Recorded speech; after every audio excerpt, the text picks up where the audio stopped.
Hello दोस्तों, स्वागत है आप सभी का। कल से जब से अखबारों में खबर निकलकर सामने आई कि बहाली बीपीएससी या एसएससी के जरिए होगी, तब से लोगों के मन में एक दुविधा की स्थिति उत्पन्न हो गई है कि क्या सरकार सचमुच बीपीएससी के जरिए या फिर एसएससी के जरिए एग्ज़ाम लेकर बहाली करने जा रही है। आखिरकार इसमें सच्चाई कितनी है और क्या ऐसा कर पाना संभव भी है या नहीं है। क्यों अचानक से ऐसी बात निकल कर सामने आ गई कि बीपीएससी के जरिए सरकार एग्ज़ाम या इंटरव्यू लेने के जैसे जो विकल्प हैं, इन विकल्पों पर विचार कर रही है। इन सारे प्रश्नों का हम लोग एक-एक करके तार्किक आधार पर यहाँ विश्लेषण करने का प्रयास करेंगे कि आखिरकार ये समस्या आई कहाँ से। ये समस्या आज की नहीं है। ये खबर आपको भले देखने में पहली बार लगे, लेकिन ये पहली बार नहीं है, इससे पहले भी उठ चुकी है बार-बार। इस साल नहीं, 2-3 साल पहले। और उस समय भी इस तरह की बातें उठती थी, लेकिन तब लोग इतने गंभीरतापूर्वक विचार नहीं करते थे।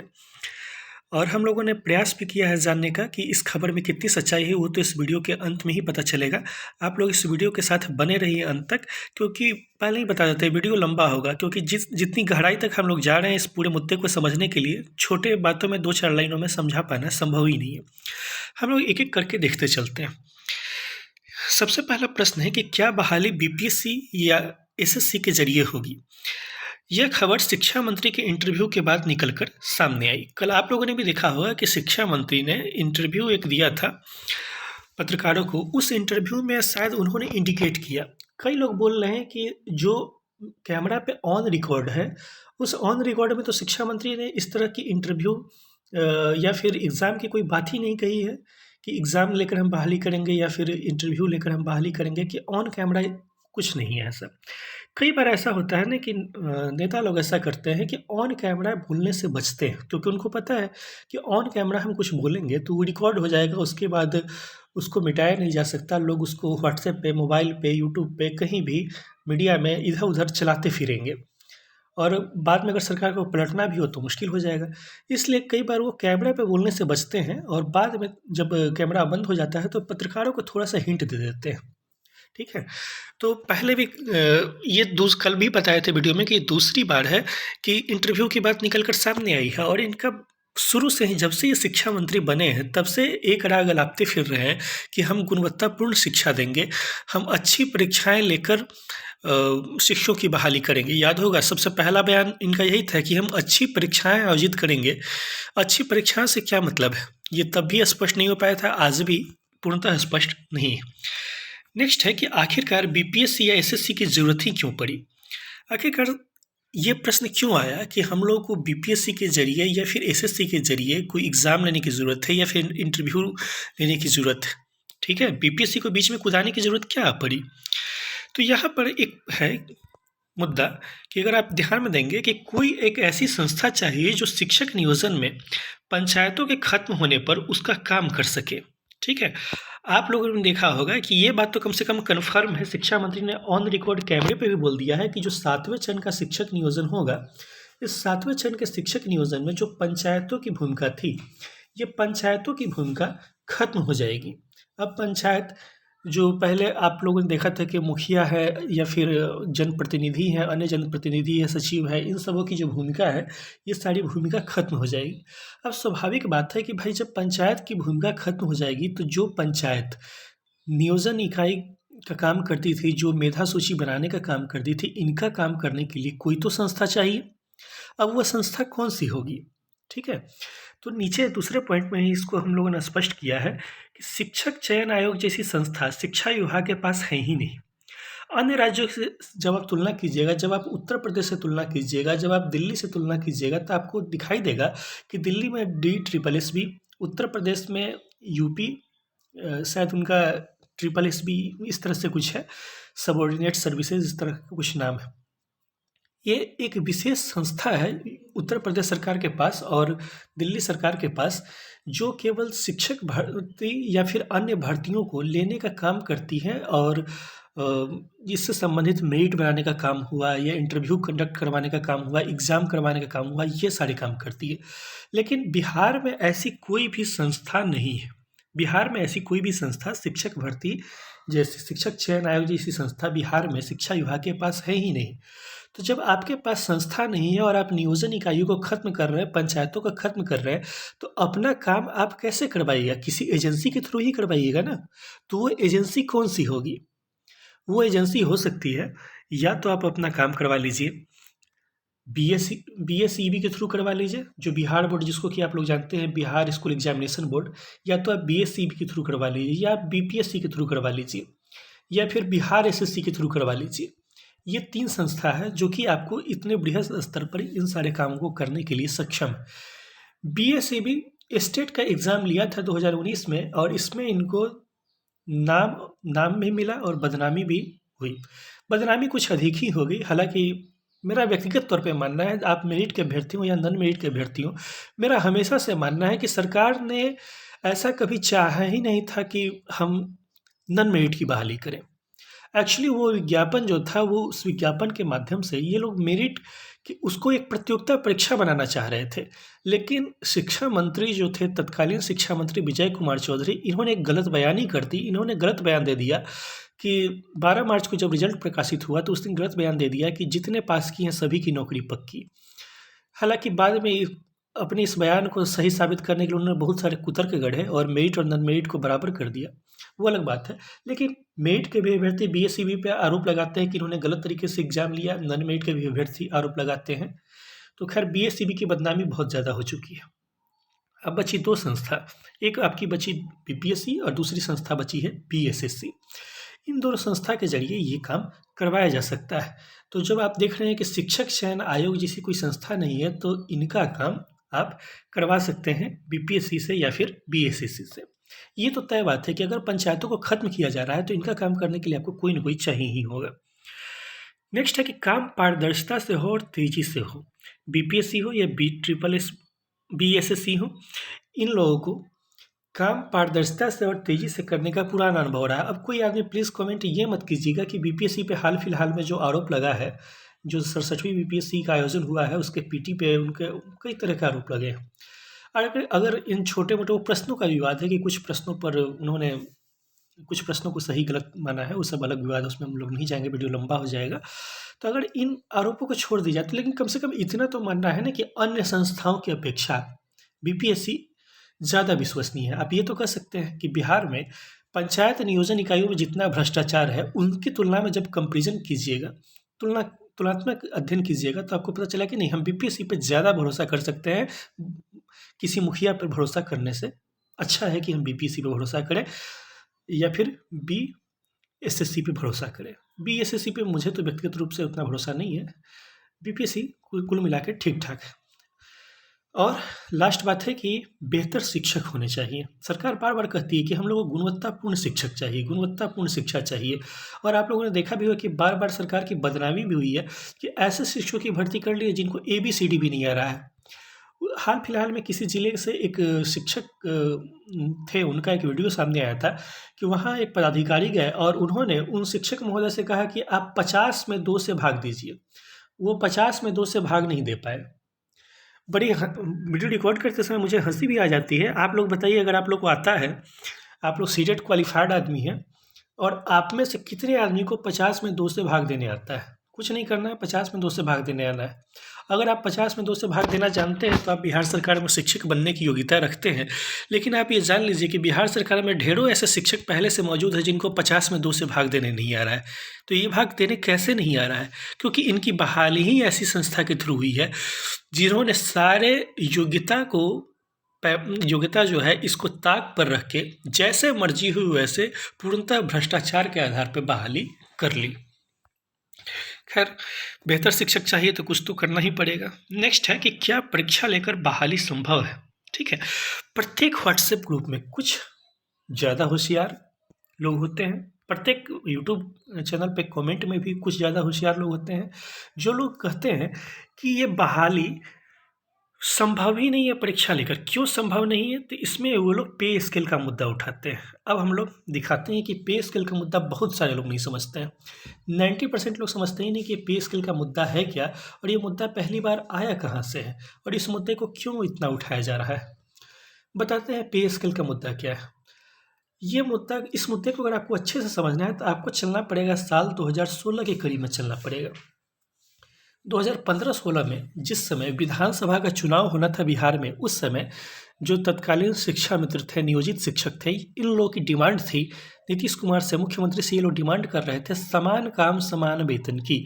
इन लोग का कहना था कि पुराने शिक्षक जो हैं उनके समान हम लोग को नियुक्ति तिथि से ही वेतन दिया जाए, हम लोग को ग्रेड पे दिया जाए, पूरा जितनी भी सुविधाएं हैं वो सारी सुविधाएं दी जाए, और समान काम के लिए हम लोग, चूँकि हम लोग काम एक ही समान करते हैं, वो भी पढ़ाते हैं, हम लोग भी पढ़ाते हैं, तो वो लोग भी 9 बजे स्कूल आते हैं, हम लोग भी 4 बजे तक विद्यालय में रहते हैं। जब दोनों आदमी एक ही समान काम कर रहे हैं तो हम लोग को भी उतनी ही सुविधाएं मिलनी चाहिए जितनी सुविधाएं उनको मिलती है। यही समान काम समान वेतन का मुद्दा था।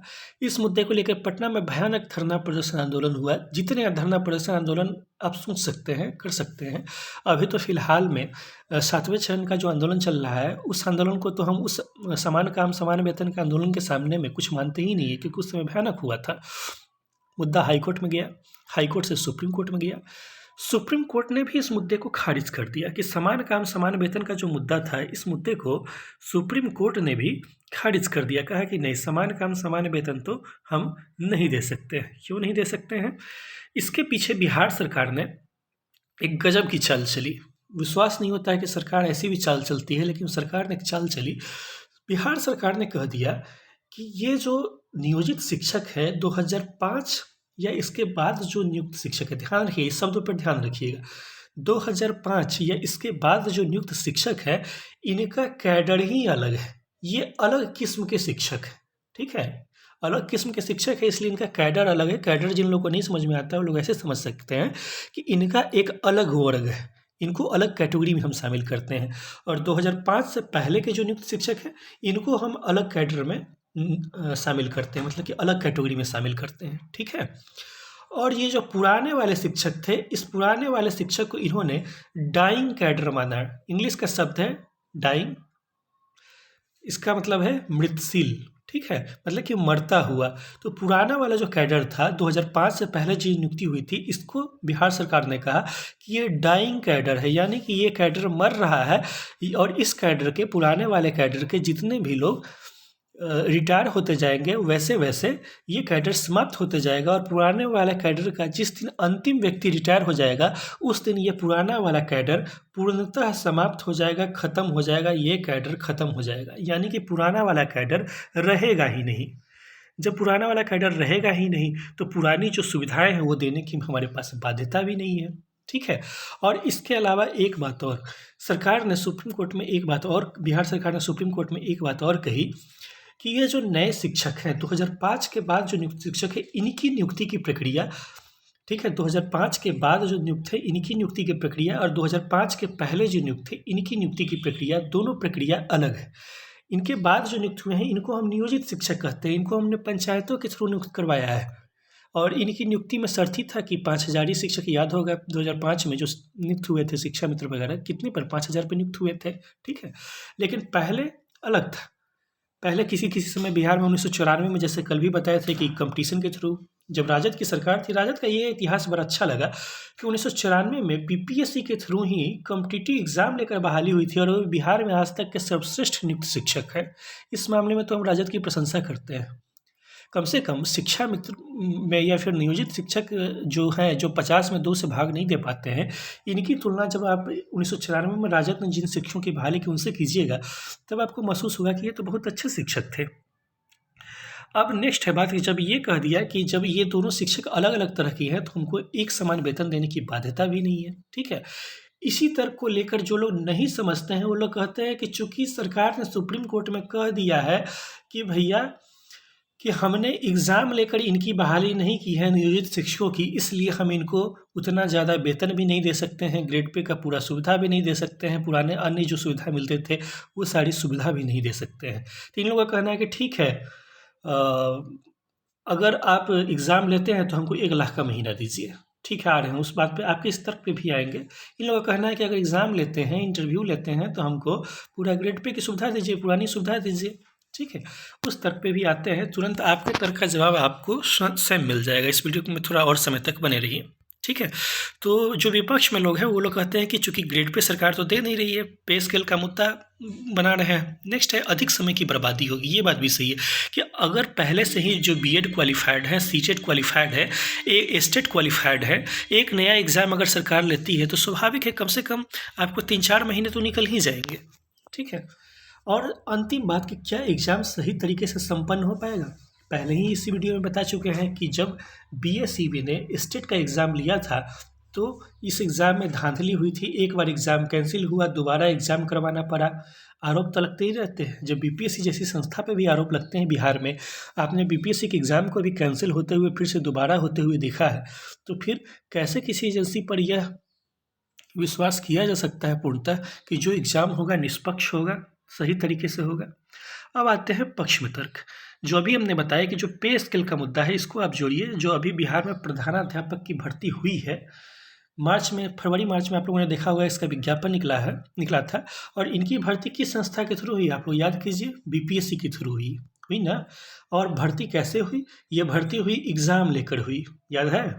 बीपीएससी के थ्रू हुई भर्ती, एग्ज़ाम लेकर हुई, लेकिन वेतन कितना दिया, क्या केवल इस आधार पर कि ये भर्ती बीपीएससी के थ्रू हुई है, एग्ज़ाम लेकर हुई है, उनका वेतन 1 लाख का महीना कर दिया गया? नहीं किया गया, क्योंकि उस विज्ञापन में स्पष्ट रूप से लिखा गया था, शायद कुछ मुझे अभी स्पष्ट ध्यान में नहीं है, शायद 35,000 रुपया प्रति महीना। इसके अलावा अन्य जो थोड़ा बहुत भत्ता वगैरह है, डीए वगैरह है, वो था।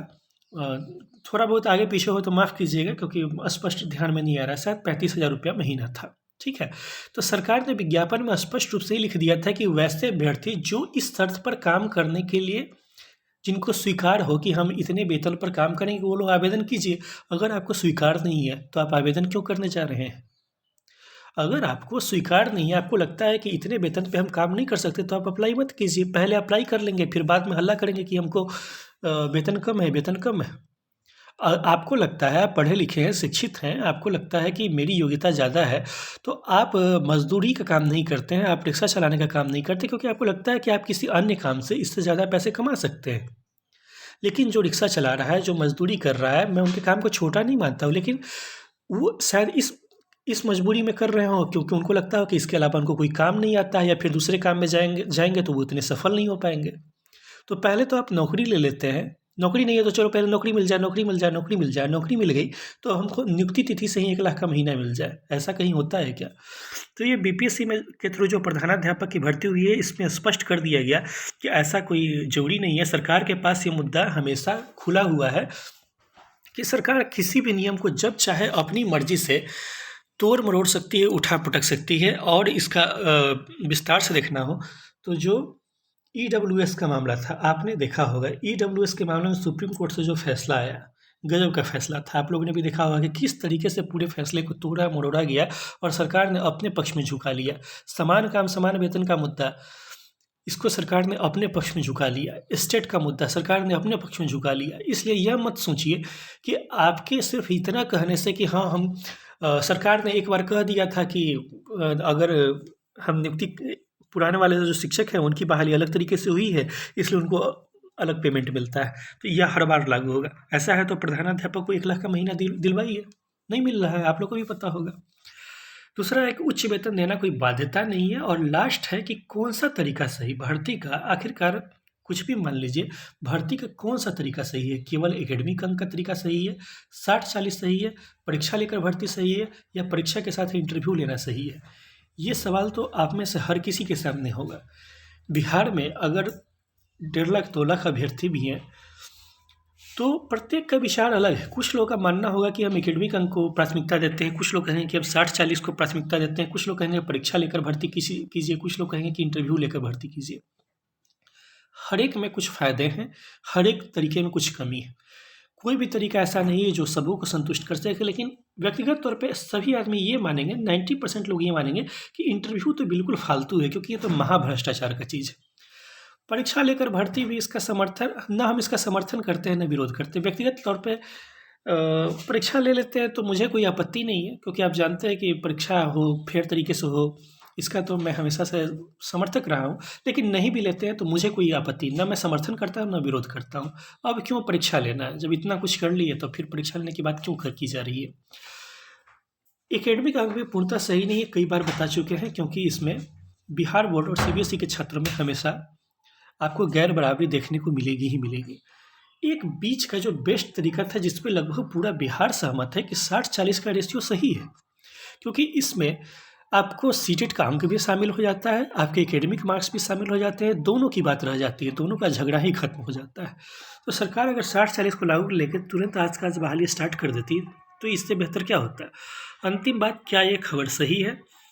खबर बिल्कुल सही है, लेकिन ये खबर अभी केवल चर्चा के स्तर पर है, यानी कि फाइनल नहीं हुआ है कि क्या एग्ज़ाम होगा, क्या इंटरव्यू होगा। ये खबर फाइनल नहीं है, ये केवल चर्चा के स्तर पे ही है। आगे क्या होगा ये तो केवल भविष्य के गर्भ में है, न आप जानते हैं न हम जानते हैं, क्योंकि आपने देखा होगा शिक्षा मंत्री जी का बयान, लंबी प्रक्रिया है, अभी तो महीनों लगेंगे। अगर वीडियो पसंद आया हो तो वीडियो को लाइक कीजिए, चैनल को सब्सक्राइब कीजिए। फिर से मुलाकात होगी नेक्स्ट वीडियो में, तब तक के लिए धन्यवाद और माफ़ी भी चाहेंगे। समझाने में वीडियो थोड़ा सा लंबा हो गया, इसलिए माफ़ी।